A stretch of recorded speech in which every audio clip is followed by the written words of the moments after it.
Dismayado pero hindi na raw kinagulat ng pamilya Duterte ang desisyon ng International Criminal Court na tuluyang litisin si dating Pangulong Rodrigo Duterte. Pero mismong si Digong tanggap at ipagpapasa Diyos na lang daw ang kahihinatnan ng kanyang kaso.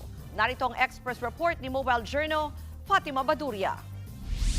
He knows about the decision already, and I do not initiate conversations with him about it because it might ruin his mood. But he knows, and so far he is accepting of it, no?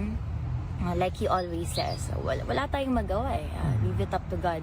Alam na ni Rodrigo Duterte ang desisyon ng International Criminal Court na matutuloy na ang trial sa kanyang kasong crimes against humanity. Ito ang ibinahagi ng anak niya si Kitty Duterte na bumisita sa dating Pangulo sa ICC Detention Facility sa The Hague, Netherlands.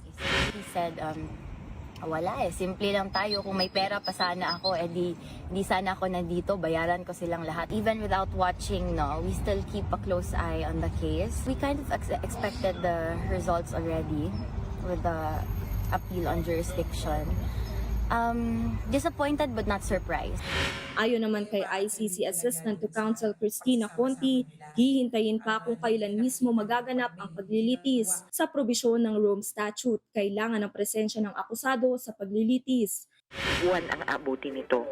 Ang pinakal at the latest, February 2027, magsisimula ang hearing. Pero ako, dama ko parang may mangyayari ng December.